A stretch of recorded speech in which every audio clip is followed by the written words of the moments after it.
Welcome to the Wrestling Renaissance Rants. In today's episode, we'll be going over Smackdown, Raw, NXT, and the WWE Draft. And then we'll be going over our predictions for Backlash Flants.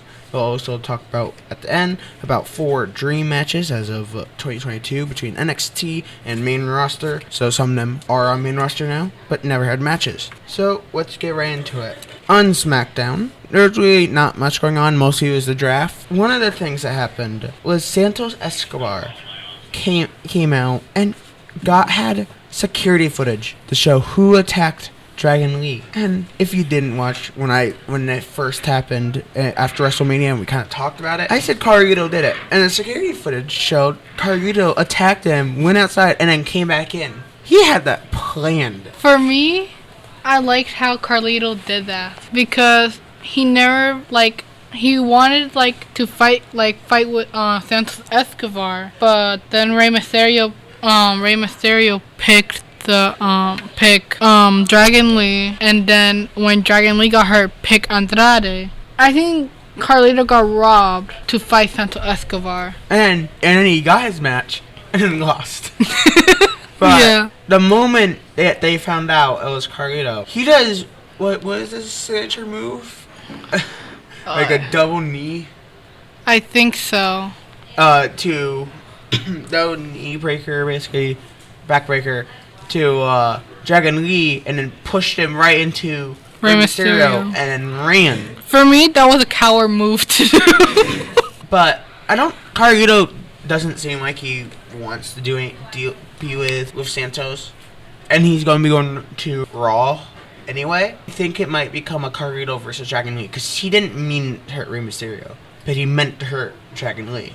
For me, whenever you mess with the LWO though, if you betray the LWO, Rey Mysterio makes it personal. That's the problem. Well, the thing is, Santos actually did attack Rey Mysterio. That's true. Yeah, right afterwards. Carlito, he didn't mean to hit Rey Mysterio, but he wanted to take out Dragon Lee. So I think we're going to get a Carlito versus Dragon Lee match. I think there might be I'm not sure, but there might be one more card space for Backlash. And I would love to see Dragon Lee Carlito at Backlash announced at SmackDown.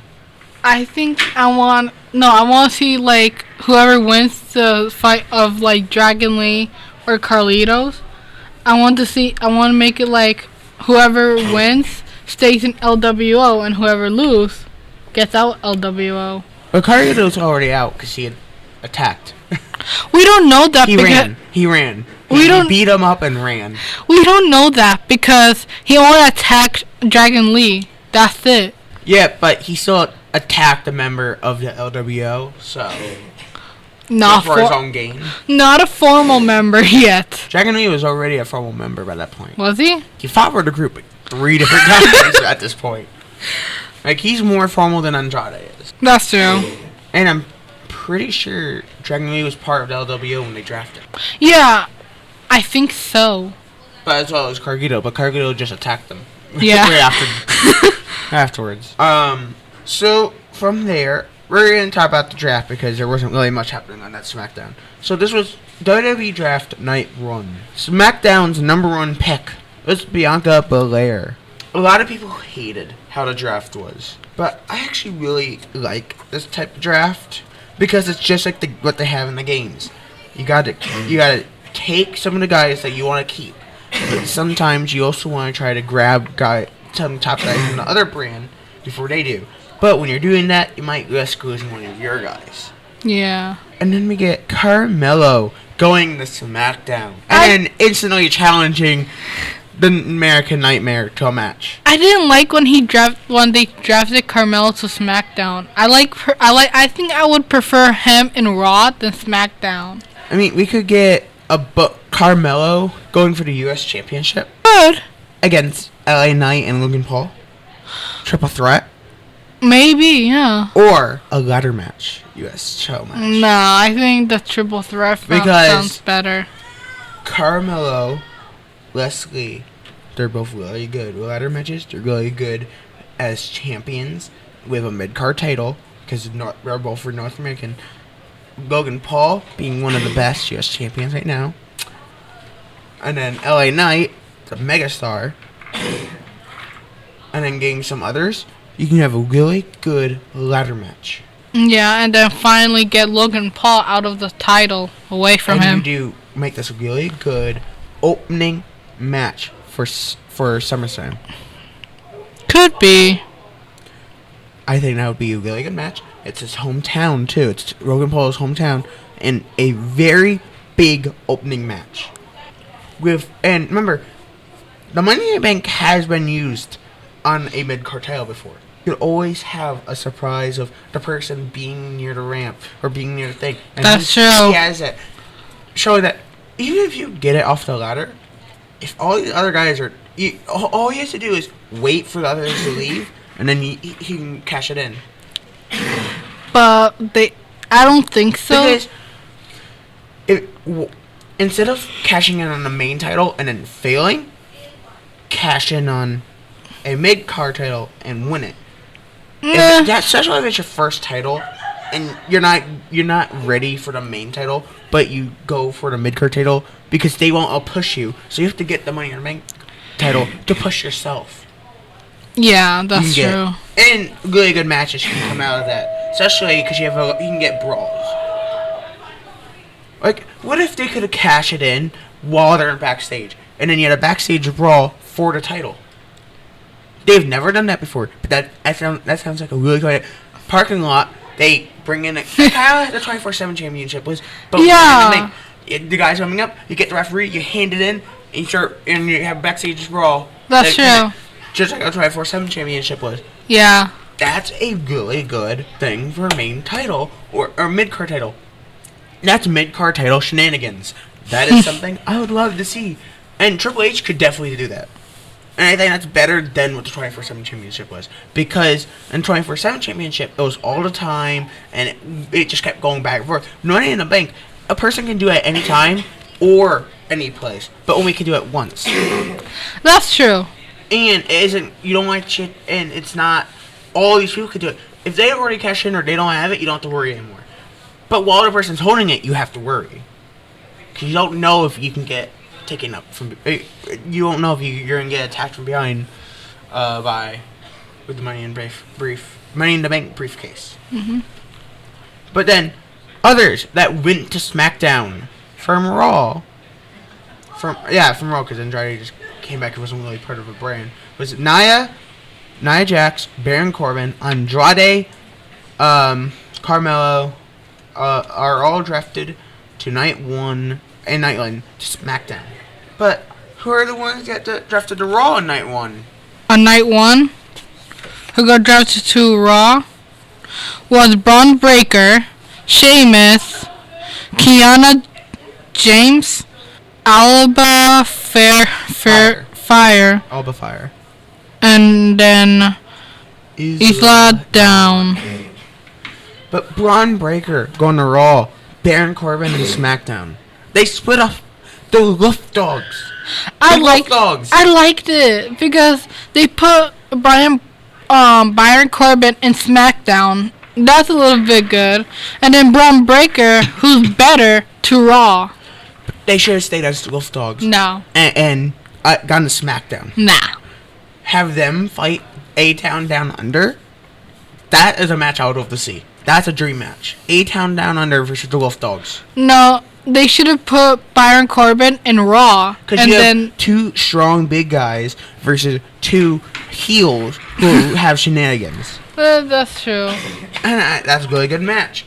They both fit their styles for the most part. And I think that would be a really awesome match to see. For me, they should have bring Baron Corbin into Raw, and that they could have still be tag partners, but defeat their tag R-Truth and the Miz could defend their titles with them. And Kiana James, that's another NXT star coming up to Raw. Right now, Raw has gotten the most NXT from Night 1. But those are really good pulls that Yeah. they're able to get in night 1. But not many changed. Night 2 is a totally different story, but we'll get there when we get to that area. Which is actually now. Okay, like in Raw Draft 2, they brought Damage Control to Raw, LWO to Raw, from NXT in Asian Dragon on to Raw. Lyra, that's like Raya Valkyrie. yeah, she got brought to Raw. Final Testament, they're actually awesome, and they got brought to Raw. Dijak brought to Raw, and then New Czech Republic brought to Raw, and then SmackDown. To SmackDown, we got Shinsuke Nakamura, Chelsea Green, and Piper Niven, Candice LeRae and Indy Hartwell, DIY, Blair Davenport, Apollo Crews, Giovanni Vinci, and Tegan Knox. SmackDown on night 2 has the best women's roster now. With all these guys they got Chelsea Green and Piper Niven. Yeah. A good tag team. That's 2 females. Candice LeRae and Indy Hartwell. Another 2. Blair Davenport and Tegan Knox. Blair Davenport. She's a really good wrestler. She is. And I'm happy that they're getting more of these NXT stars coming up. But on Raw, Final Testament, I don't like. Final Testament has been one of the worst factions. They failed at going for tag team gold. They failed winning against multiple different factions and just teams. When was the last time they actually won? Yes, great. They're no longer facing the Pride, and they're not on NXT. Even though they're no longer on NXT. But who are they even going to go after now? LWO. I guess you could do a 6-man tag team match. Or it could be the Judgment Day. I mean, the Final Testament's a heel, so I don't think heel versus heel would not make sense. So it could be LWO. Because the thing is, how many factions are there anymore? There's LWO, Damage Control, Final Testament, Judgment Day, the Pride, I guess, and Legado del Fantasma. Yeah. Who else is really a faction at this point? That's true. They actually has a name. Because Jade Cargill, Bianca Belair, and Bayley don't really have a name yet. And I don't even really know if they are a faction. They're just kind of there. Yeah. I know they're a tag team with Jade and Bianca, but I don't even know if they're really a faction at this point. But Giovanni Vinci going to SmackDown. Raw. Imperium stays on Raw. I wonder if Giovanni is going to go for a solo one now. I hope so. Even though he's lost every match. For me, I think if he's by himself, he could get better. But I mean, he's better than Solo Sikoa. And Solo Sikoa is now running the Bloodline, so who knows? Maybe that'd be a good match actually. Solo Sikoa versus Giovanni Vinci. Well, I want to see, because Tama Tonga, I think it's going to keep going after KO. I think so. Especially after Backlash, which we'll talk about the matches there. But who would Because I don't think Solo Sikoa is going to keep going after Randy. Because Randy's just kind of there for KO, but I don't think Solo's going to keep going after Randy after that. Who would be a dream match against Solo? Out of the new guys, they're SmackDown. I mean, we can get like Andrade versus Solo Sikoa. Yeah, but Andrade is pretty good. Or even Baron Corbin versus Solo Sikoa. No. But Baron Corbin's been really good in the past few months. But Solo Sikoa will still beat Baron Corbin. Solo Sikoa hasn't won a single match since he beat Cena. That's one match he won. Baron Corbin has won almost a bunch of matches since he joined NXT. He's been a powerhouse of NXT. Mm, He's been dominating. He's been one of the best wrestlers again after reinventing himself. maybe with, but remember And he that has a new character. I think Solo Sikoa could beat Byron Corbin because I don't think Sikoa could beat anyone. the the last time I watched Byron Corbin match before he moved to NXT, and he lost almost like every match. And that's the funny thing is, Baron Corbin lost less matches than Solo Sikoa did. That's true. And he's supposed to be that, like, oh, Jimmy got kicked out because losses matter. That's And true. Solo Sikoa having the most losses in the past year, and anyone else is now the leader of the bloodline. Hold on, Does that make sense? I don't think he wasn't talking about Jimmy though. I think he was talking about Roman Reigns. Well, he was talking about Jimmy because he didn't attack them right afterwards. That's true. He said losses matter, right? And turns to look at Jimmy before he has Tamatonga attack him from behind. But before Tamatonga attacked Jimmy, he said that you're my brother. Yeah, you're my brother. I won't hit you. But then Because he knew Tamatonga was there. yeah. So he's like, I won't hit you. He will.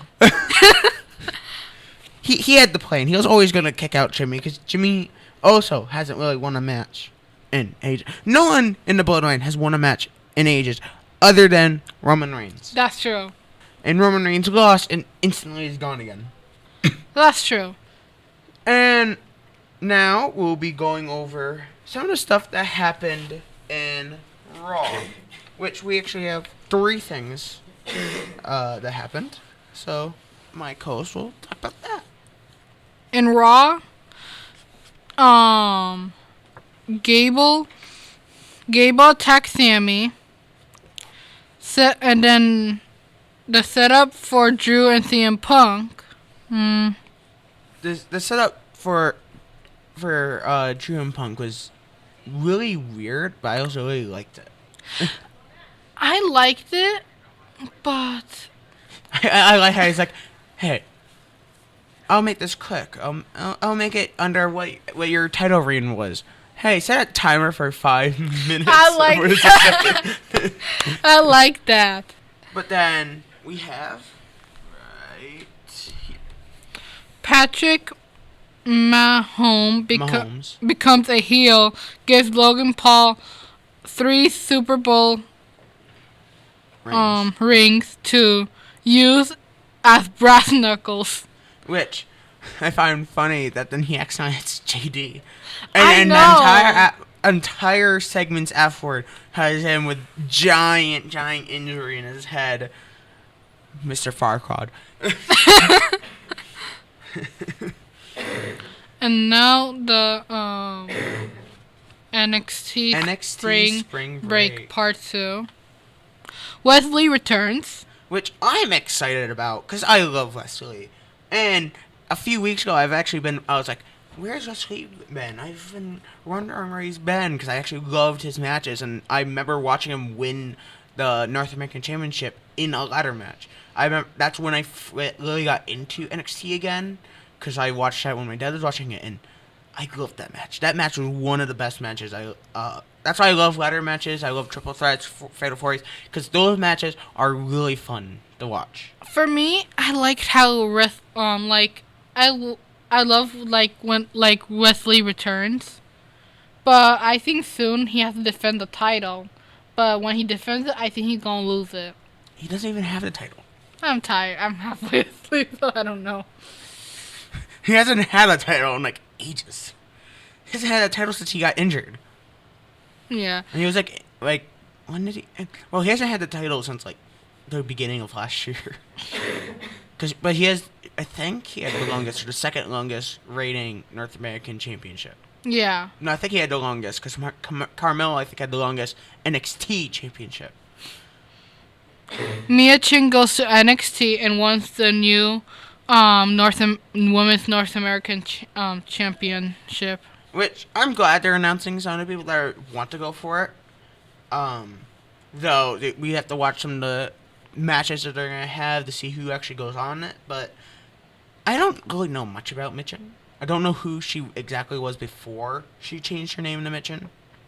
Me neither. So I can't really tell if I've known her much before. But I have not seen a single match of hers since she became Mitchin. All I know is that she's with the OC. I just know her by when she just got into the OC. That's it. But I also haven't seen OC in like forever until like they've recently had a match, but like they've been missing. Like a lot of these factions go missing and then come back for like one match. That's true. Nowhere, and then disappear again. They're busy. Busy sitting in their couch getting paid. And then the Battleground Women's North American Championship ladder match. Which as I said, I love ladder matches, and I have not really other than the women's Money in the Bank, we don't really see many women's ladder matches. That's true. So with all the people trying to go for this one, I'm actually really excited to see how that goes, because that's a lot of different classes and a lot of different stuff that's going to mash together to become a really good chaotic fight. Yeah, and then Perez versus Chelsea Green for the NXT Women's Championship. Yeah, I'm excited for next week to see that match, because who do you think would win that match? Perez. Perez might win, but I would love to see Chelsea Green actually win the title. Because I think that will be her first actual title that's not a tag team title. Well, Chelsea Green needs a little bit more work. She does. But that's why she should go down to NXT and get the title. That's true. Even though she got drafted, I think if she wins the title, she'll no longer have to be drafted, but that will split up the team. Yeah. So it's either split up the team and she wins the title, or she doesn't win the title and they do all go to SmackDown. I want to see her in SmackDown and then bother Nick Aldis like they bothered Adam Pearce. And Nick Aldis won't stand for that. That's true. But wait, no, because it was Ava that set that up. Because she bothered Ava.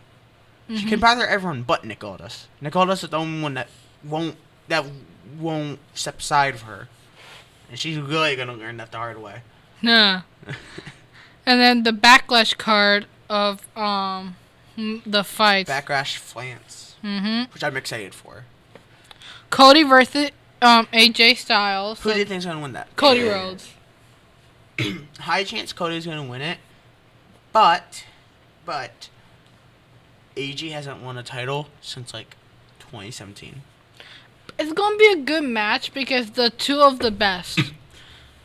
Because the thing is, a lot of them have a lot of similar movesets. Yeah. Because they're both very similar. Both did really good in independent and other circuits and came back. They are really good wrestlers. And AJ is a heel. So we could see some shenanigans happening. Maybe, yeah. Especially, it's the first pay-per-view after WrestleMania. We could see people showing up. After we go through all the matches, we should go through what match we think other people will show up in. Yeah. So then we can try to predict who might show up. So, where are the next match? Damien versus Jay. So who do you think's going to win that one? I don't know. They're both good, but I think Jay. I'm a yeeter. Because, like my dad said, that Damien's gonna lose the title fast. Because he's not a good wrestler. Only if he's with the Judgment Day. That's it. Now that I'm thinking about it, he has been really pushing down the Judgment Day members. I think JD is going to cost him. And that's when he's going to be like, I don't need you guys anymore. You guys cost me my title and has not helped me since I got my title. For me, I really want to see and Jay. And he'll leave the Judgment Day. That's true. And that's when it's all going to collapse because Mommy's not there. He'll be gone.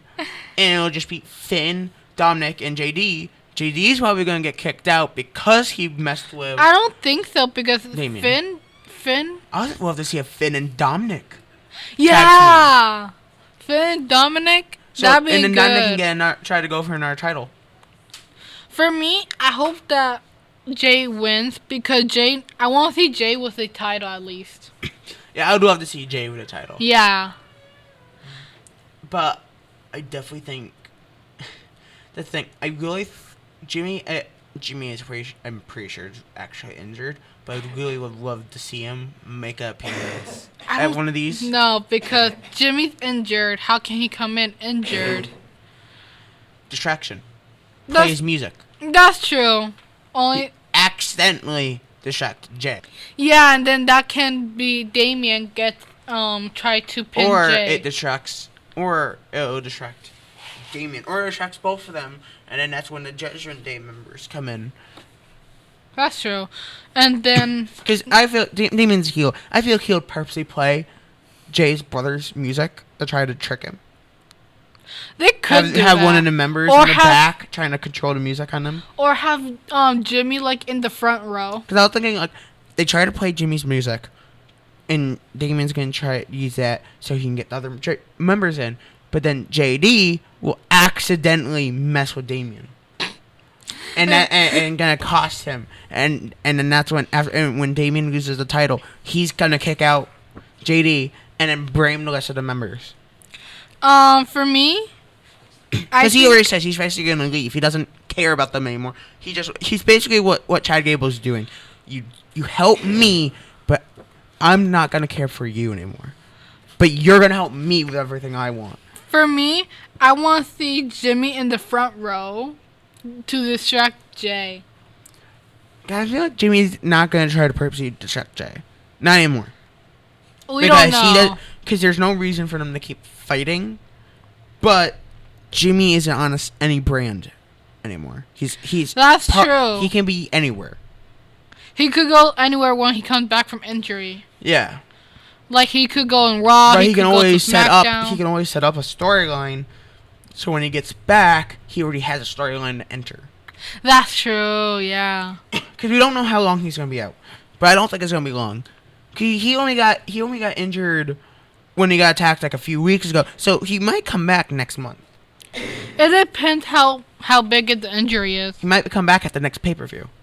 Maybe. The next fight is Bayley versus Naomi versus Tiffany Stratton. I want it to be Tiffy time. No, Bayley should stay it's like Tiffy that. time. Bayley or Naomi, but Naomi is pretty good. They've both been champions before in the main roster. Tiffy has not been, and should I think be the youngest. Bayley just got the title, bro. But I think Tiffany Stratton would be the youngest in the main roster to get Bayley the is title. not losing. She just got the belt. For me, Drew just got the belt, and then he lost it 5 minutes in. That's different, bro. For me, Naomi, but Naomi, like, I like Bayley. Bayley is my favorite, but Naomi's my favorite. I actually, okay, I have now changed my answer. Either Bayley or Naomi is going to win it, but then Tiffy's going to go for Money in the Bank. That's and true. If she gets Money in the Bank, she could be a menace. She likes messing with everyone. She's a huge menace. She could cash in on Bayley. She'd be the youngest woman's Money in the Bank, I think, because of how young she is. And then can get a successful cash in. Yeah. Especially if she then holds it and I think she'd be the first woman to cash in at WrestleMania.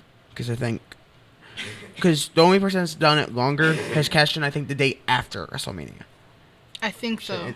Which was, I think, Carmella. Okay, the next match is the Kabuki Warriors versus Jade and Belair. Bianca Belair. Who do you think is going to win that? Jade and Bianca. I think that, too. Especially that the tag champions did get drafted. So I think they're going to stay on Raw after they lose their titles. Well, that's going to happen because they have to stay in whatever brand they're drafted to when they lose it, and they got drafted because they're going to lose it. Could be. Though, I'm going to be excited for that. But it depends if Asuka actually used the mist. Even if she does, I think she might use on Belair, but Jade Cargill, this is going to be her first championship match. That's true. In WWE. I don't think they're gonna make her lose. I think Jade Cargill is gonna be one of the biggest strong showing.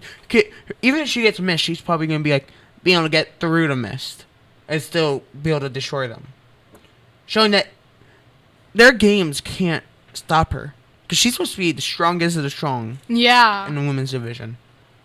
So, and I would love to see Jade Cargill get her first one. And I don't think Belair has had tag team championships before. She might have. No, wait. I don't Did know she- who her partner would have been. Did she had one with Sasha Banks when they teamed up? Well, I think so. Well, he's saying yes, so. Okay, the next fight is KO and Randy versus the Bloodline. Tama Tonga and Solo Sikoa. Who do you have winning that? Kevin Owens and Randy Orton. Not Solo Sikoa? The one that you've been saying would destroy Baron Corbin and all these other I wrestlers? don't know. They're all good, but for me, it was Kevin Owens and Randy Orton. Kevin Owens do like the stunner, and then Randy Orton does the RKO. I just thought about it. Technically, Cena is back. That's true. And Cena, at WrestleMania, fought Solo. And because he did return at WrestleMania, Cena could come back to aid and get another match to end up at SummerSlam or at one of these other pay-per-views where he'll retire. Because he hasn't officially retired yet, but I think he's going to retire this year. So he has to have one final match, and I think he's not done with Solo. He's gonna retire like around this year, I think. So Either he's going to do it against Solo, or do it against. or get a thrice in a lifetime, and when The Rock returns, faces him for his retirement match. Yeah, that'd be good. Yeah. Because The Rock wants to return again, because he wants to still wrestle, and he said he's not done. He's not done. He wants to wrestle again. Yeah, And of course. remember, they didn't really fight in WrestleMania because Cena got no offense and instantly got taken down by The Rock. So to actually have a final match, the good guys versus the final boss. Yeah. The old generation versus the new generations. The what would it be? Attitude versus PG, or no? It would be Attitude versus Ruthless Aggression to end all those eras and move us right into the new one. Because WrestleMania was basically that, but we didn't get that thrice in a lifetime. Cena retiring is what officially ends all of that, because he was the top babyface for 10 years. That's true. And having him... They were trying to turn him heel, though. Yeah, with that heel turn. With his foot.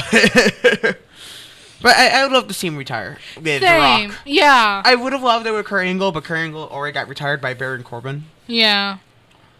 But I would have loved to see him retired then to The Rock.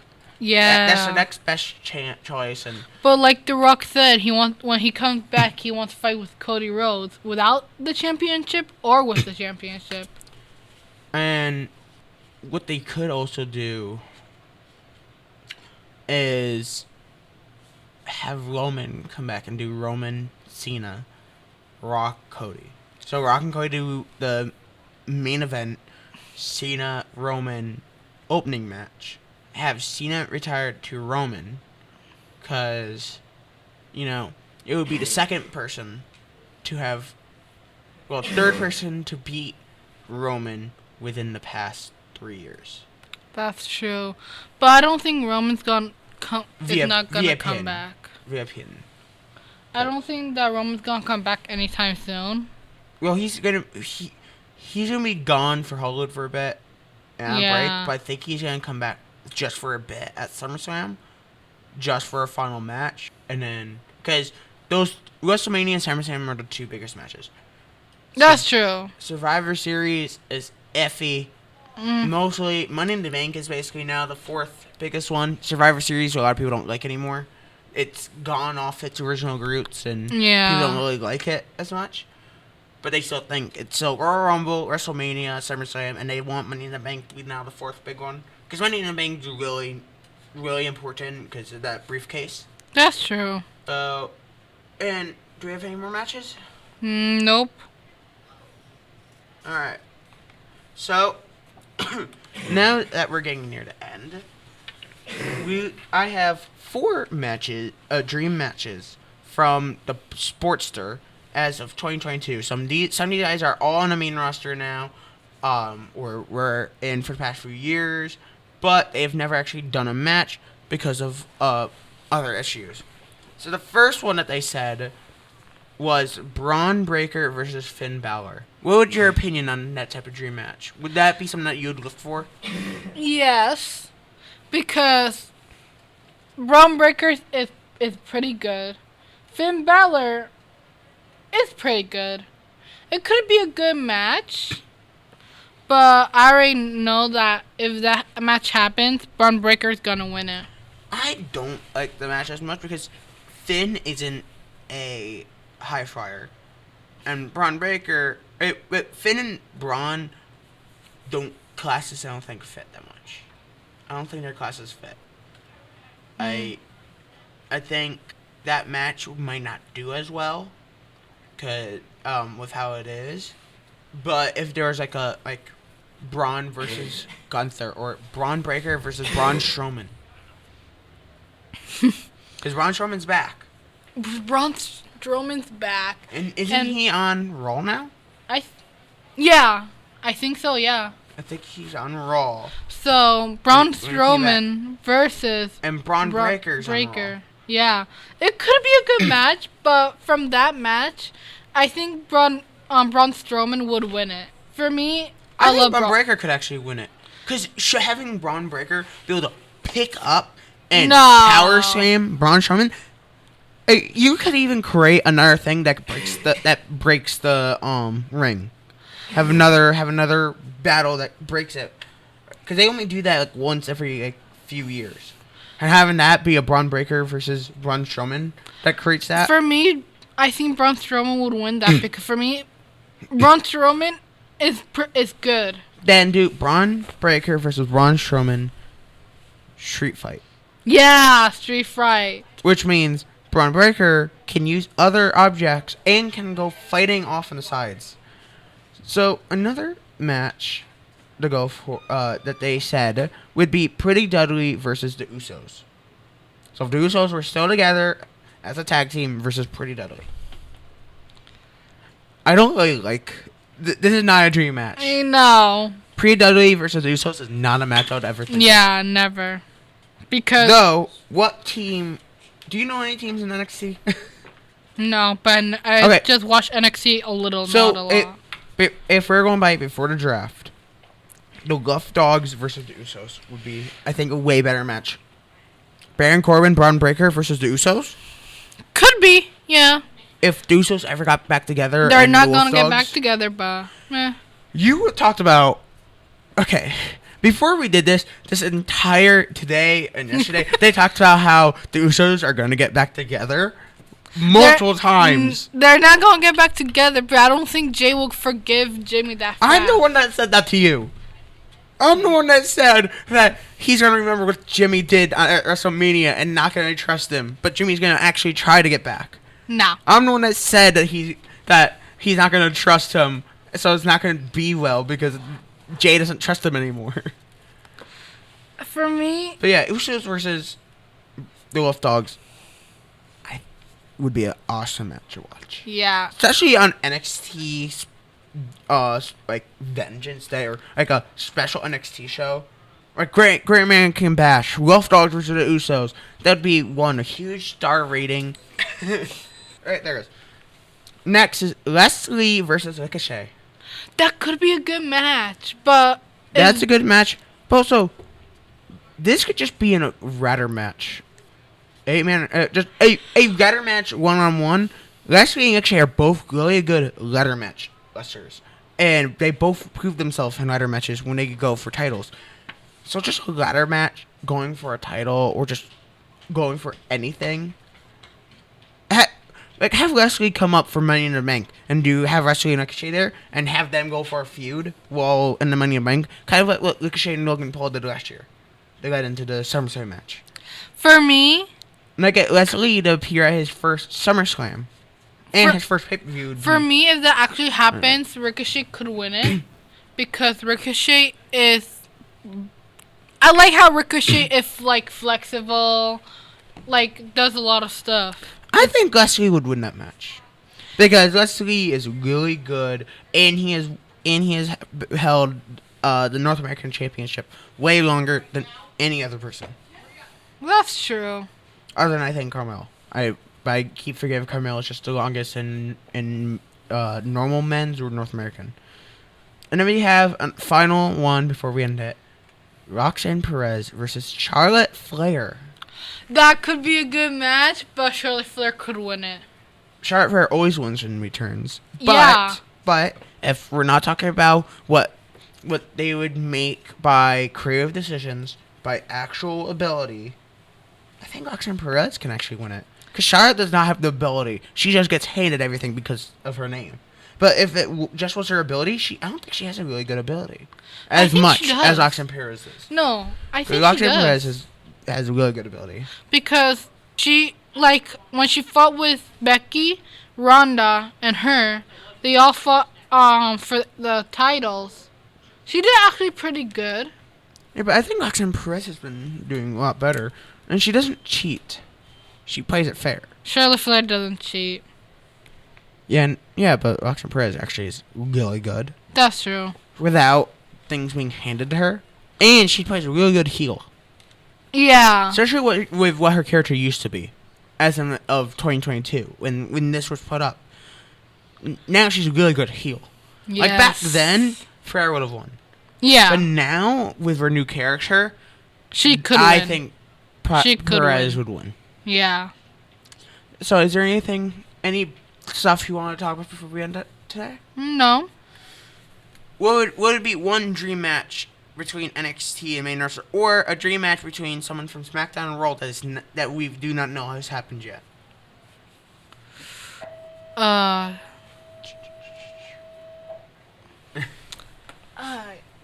hard. Maybe.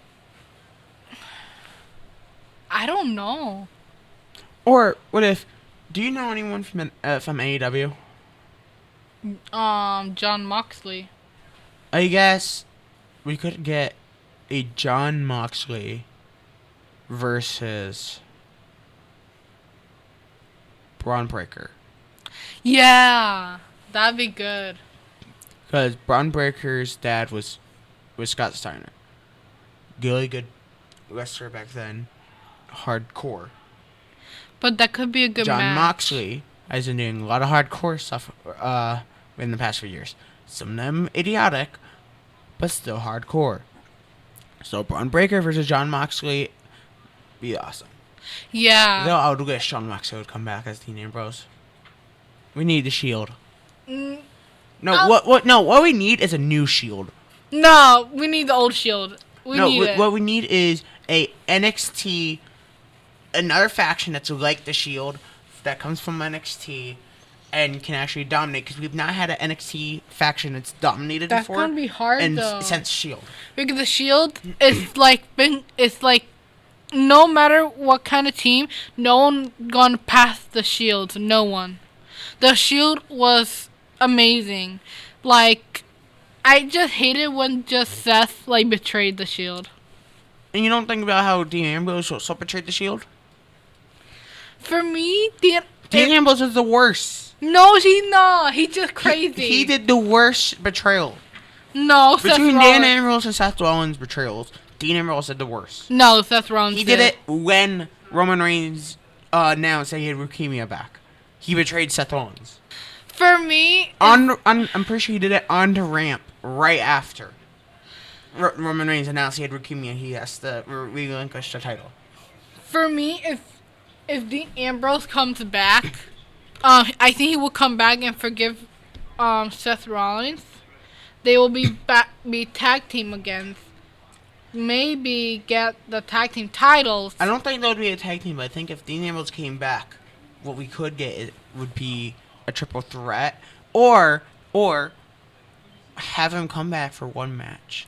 Yeah. For the retirement match of Roman Reigns and Seth Rollins. For all three of them, have a retirement match, a final match of them doing the Shield triple threat. Yes, that'd be actually good. Because all of them have betrayed each other at once, at one point. Yeah. All of them all have that connection to the Shield, and I think the perfect ending for all of them, because they all came up at the same time. They all joined WWE around the same time, and all joined as a Shield. Have them retire. All together. Yeah, all together. So all of them can show off what they have left. But if that actually happens, Seth Rollins would have won. Seth Rollins would have won. I think at this point it would be Roman. Seth would have won when the Shield first broke up. Then it would have been Dean. Now it would be Roman. For me, I'm going to change my answer. I think if that actually happens, Dean Ambrose is going to win. Because he's like kind of crazy. He's kind of crazy. What if they even brought up how, Roman never forgot about Seth's betrayal. Seth won't forget about Dean Ambrose's betrayal. No, that way Roman did a share in Seth Rollins' back in WrestleMania, but he never forgot. Yeah, but what if Seth never forgot about what Dean Ambrose did? That's gonna be because he did it right before Dean Ambrose actually left WWE, so he never actually got his revenge. That's true. And if Dean Ambrose gets to come back as if nothing happens. As if he didn't betray him before he left. He didn't. What do you mean? That was just a farewell. As Dean Ambrose completely just sends his head into the floor. Yeah. Just a farewell. So, thank you guys for listening to this podcast. I am Curtis Elmer. And I'm Francesca Aguirre. And this is the Wrestling Renaissance Podcast.